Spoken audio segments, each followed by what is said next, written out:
The Minnesota Timberwolves will host the Denver Nuggets in a rematch of last year's Western Conference semifinals.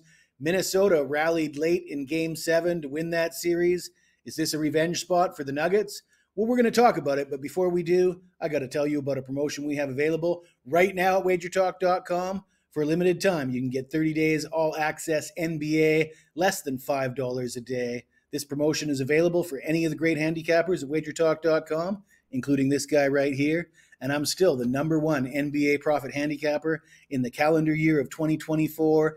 And when I started with the company in 2021, #1 in profit with NBA player props since I started, going back to 2021. And going back even further, if you look at my Twitter page, you'll see an article about the 2019 NBA Finals and killing it with the player props.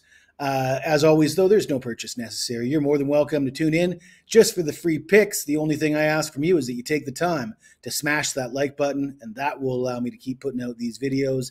With that, let's get into the free pick. Minnesota will be a 4-point favorite. The total sits at 219.5, and right off the hop, that total looks a little bit swollen to me. Remember, these two teams were two of the slowest teams in the NBA last year. Both these teams averaged roughly 99 possessions per game.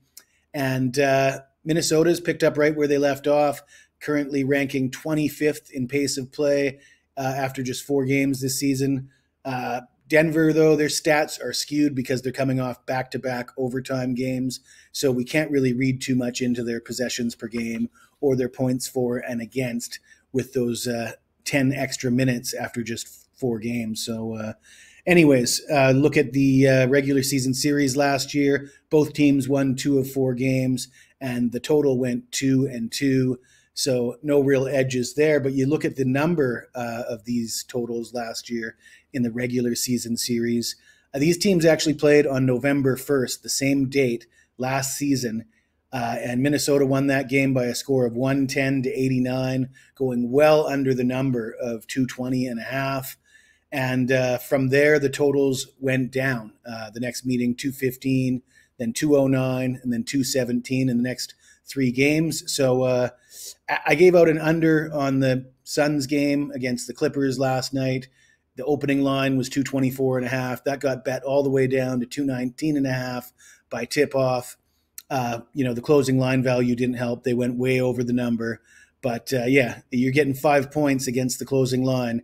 You're going to do pretty good over the long haul. We also had Phoenix, and they did win and cover.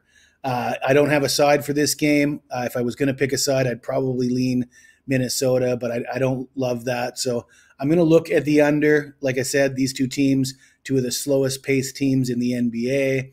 History's on our side. This number looks a little high. You're probably going to need to get in early because as we saw last night, money could come in on the under and drive this number down from opening at 219.5.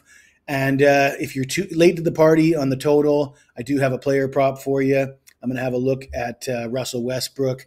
I'm not a big Russ fan, but his PRA of 15.5 looks a little low. He's coming off of his best game yet for the Nuggets, scored 22 points and pulled in 5 rebounds against the Brooklyn Nets in that overtime game.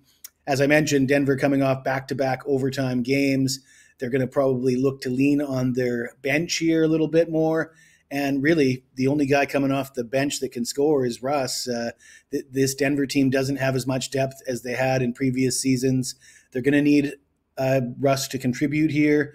And yeah, 15.5, a low number. We're going to go Russell Westbrook over his PRA. We're going to go under 219.5. If you like this video, smash that like button, subscribe to the channel. If you got anything to say to me, even if it's nasty, hit me up in the comments below. I'll get back to you as soon as I can.